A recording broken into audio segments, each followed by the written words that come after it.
नमस्कार साथियों। हाल ही में गुजरात दंगों के जो 9 केस थे सुप्रीम कोर्ट में, उनमें से 8 केस बंद कर दिए गए। और ये सुनकर बड़ा अफसोस हुआ कि बिना न्याय प्रदान किए इन 8 केसेस को बंद कर दिया गया। सुप्रीम कोर्ट ने वजह ये दी कि इस केस को एक लंबा समय हो चुका है, करीब करीब 22 साल 20-22 साल हो चुके हैं, इसलिए केस बंद कर देनी चाहिए। ये सुनकर आश्चर्यचकित हुआ पूरा भारत। ये कैसा न्याय है? ये किसकी इच्छा से इस तरह का न्याय दिया गया है? कौन चाहता है कि इस तरह से अल्पसंख्यकों पर अन्याय हो? इस तरह का न्याय तो पूरी दुनिया में नहीं होता होगा कि कोई केस का निकाल लगाना या उसमें किसी को सज़ा सुनाना, ये किसके हाथ में होता है?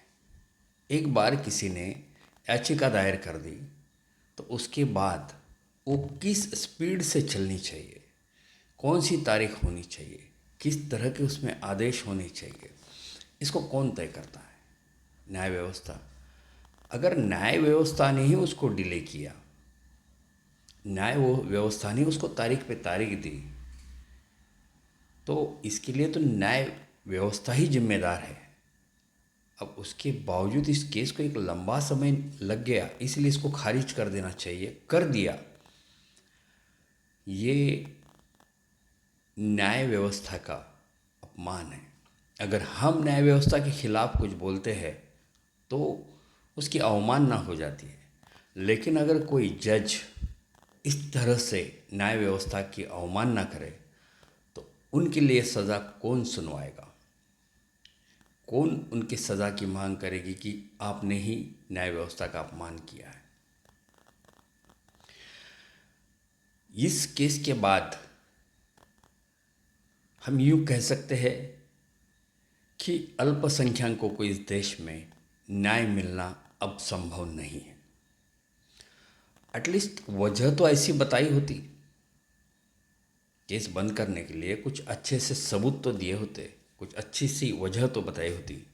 ये क्या वजह बता दी कि इस केस को एक लंबा समय हो चुका है, इसलिए इसको खारिज कर दिया जाए। जिन लोगों ने 20-22 साल से आस लगा रखी थी कि हमें न्याय मिलेगा, हम पर अन्याय हुआ है, उनके भावनाओं की कोई कद्र नहीं। साथियों, इन 8 केस जो बंद हुए हैं उसमें एक केस गुलबर्ग सोसाइटी का था और एक केस दायर किया था जाकिया जाफरी नाम के एक महोदया ने। एक केस दायर करने में जो एक एनजीओ ने मदद की थी, वो एनजीओ था तीस्ता सितलवाड़ का। अभी अभी जैसे सीआईटी की रिपोर्ट लीक हुई, बताई गई कोर्ट में, और कोर्ट ने बोला कि इस जो तीस्ता सितलवाड़ ने जो आरोप किए हैं उसमें कोई तथ्य नहीं है। और तुरंत जैसे ही उधर रिजल्ट लगा सुप्रीम कोर्ट में, वैसे ही मुंबई में गुजरात की पुलिस एकदम पल दो पल में पहुंच के और उन्हें गिरफ्तार कर लिया गया।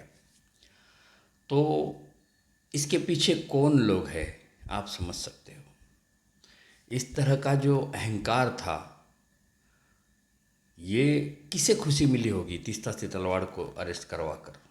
आप जानते हैं, क्योंकि इस गुलबर्ग सोसाइटी के केस में ही तब के गुजरात के मुख्यमंत्री नरेंद्र मोदी और आज के प्रधानमंत्री नरेंद्र मोदी, इनका नाम जुड़ा हुआ है।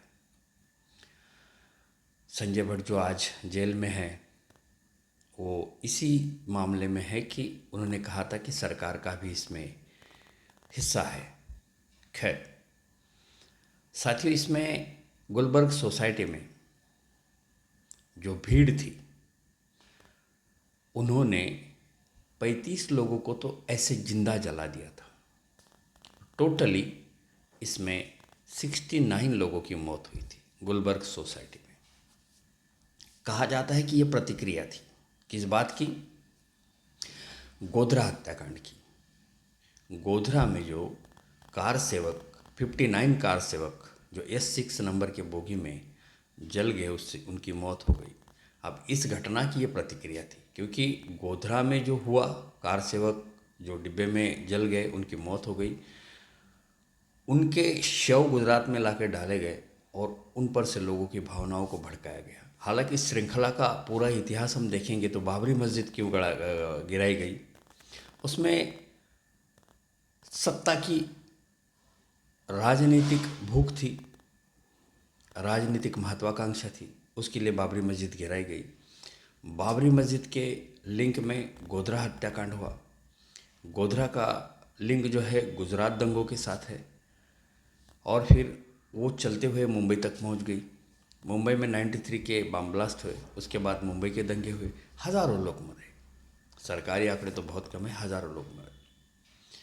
खैर, तो अगर ये क्रिया की प्रतिक्रिया थी, मतलब गोधरा की क्रिया की प्रतिक्रिया थी, गोधरा हत्याकांड जो था वो हुआ,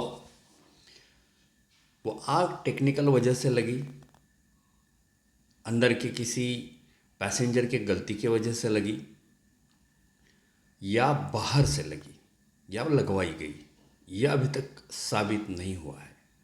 लेकिन जो बोगी जली हुई है वो खिड़कियों के ऊपर जली है।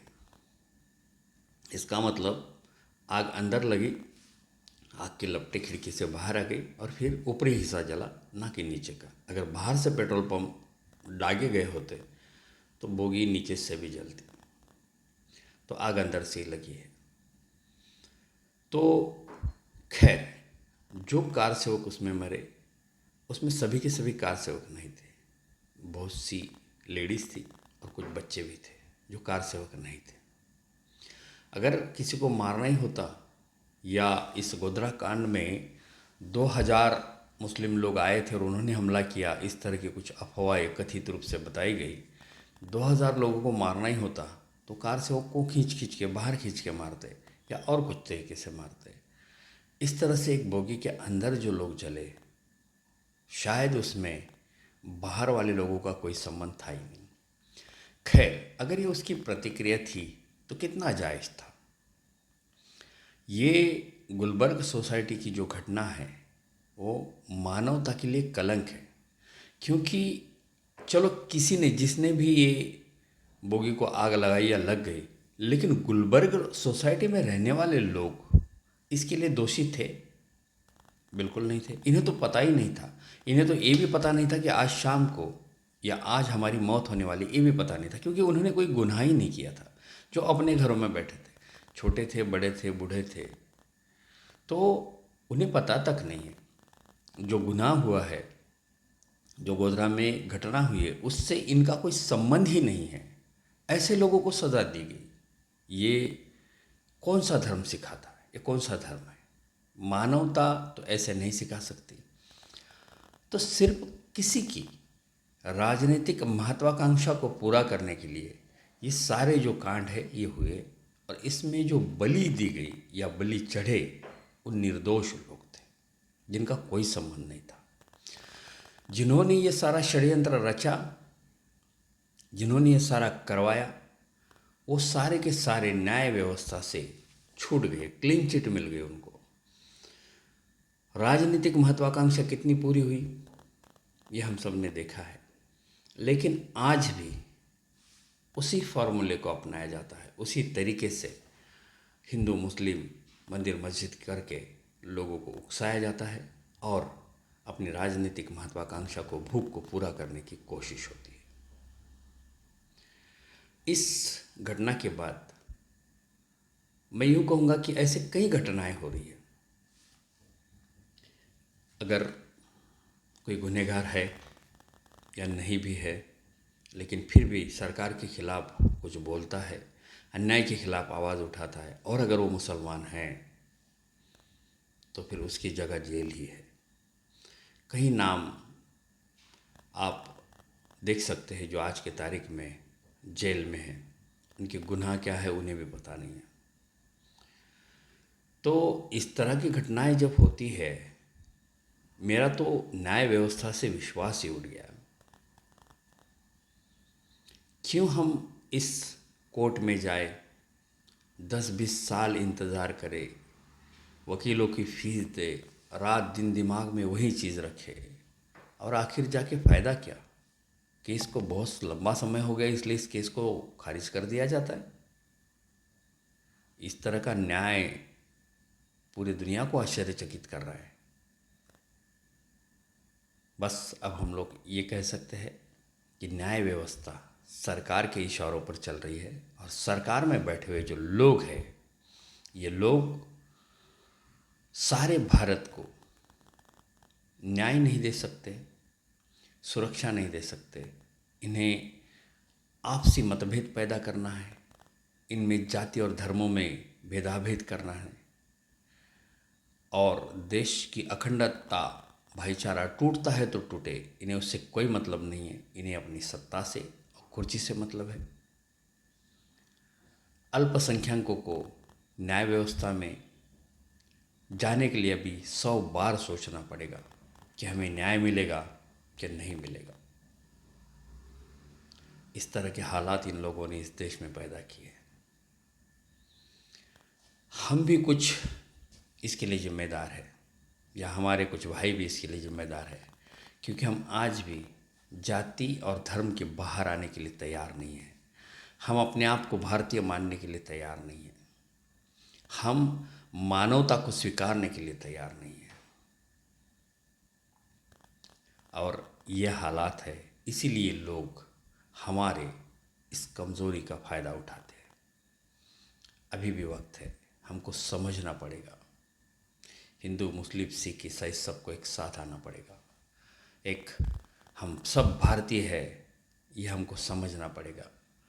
क्योंकि अगर हम अपनी जाति से अपना एक तबका बना लेते हैं, एक जाति से हम अपने धर्म से हम एक अपना तबका बना लेते हैं, तो इस देश की ताकत कम हो जाती है। उसी का ये लोग फ़ायदा उठाते हैं। आज हिंदू अलग है तो उसकी संख्या कम हो जाती है, मुस्लिम अलग है, संख्या कम हो जाती है, और इसीलिए इन लोगों को इस तरह की हरकतें करने में आसान हो जाता है। खैर साथियों, सोचिए, ये जो सिचुएशन आज भारत में है, अगर इसको बदलना चाहते हो तो ईवीएम से होने वाले चुनाव को नकारना होगा, बहिष्कार करना होगा। ये जो आज भ्रम फैलाने वाले चैनल है, इनको देखना बंद करना होगा, तब जाके ये चैनल बंद हो जाएंगे, क्योंकि इनको टीआरपी नहीं मिलेगा। और अच्छे लोगों को राजनीति में आना पड़ेगा। जब अच्छे लोग राजनीति में आएंगे तो उसकी जाति या धर्म देखकर उसे वोट मत कीजिएगा। वो अच्छा इंसान है तो उसे वोट कीजिएगा। और ऐसे राजनीति में अगर किसी को आने की इच्छा है तो संयुक्त भारत पक्ष के माध्यम से हम उनके पीछे तन मन धन से खड़े रहेंगे, और राजनीति की जो कक्षाएं है उसको हम चौड़ा करेंगे। राजनीति को इस जाति और धर्म के कैद से बाहर निकालेंगे। हम सबको भारतीयता की एक पहचान दिलाएंगे, तभी जाकर इस देश का विकास होगा। वरना हम जाति और धर्म में आपस में लड़ते रहेंगे। दुनिया के सारे देश आगे निकल चुके हैं, हम वहीं के वहीं हैं। हम आज भी अंधश्रद्धा में हैं, हम आज भी विज्ञान का स्वीकार नहीं करते हैं। हमको देश को बदलना होगा, आपको अपने आप को, खुद को बदलना होगा। जाति कुछ नहीं देती। जाति का उम्मीदवार हम चुन कर देते, वो भी आपको मुड़ के नहीं देखता। धर्म भी आपको कुछ नहीं देता है। जो मिलता है वो कर्म से मिलता है। कर्म करो अच्छे तो सब कुछ मिल जाएगा। इसलिए साथियों, अभी इस तरह से निष्क्रिय ना रहे। संयुक्त पक्ष जो है, संयुक्त भारत पक्ष, इससे जुड़े और इस देश को बदलने में हमारी मदद करें। बहुत बहुत शुक्रिया, धन्यवाद।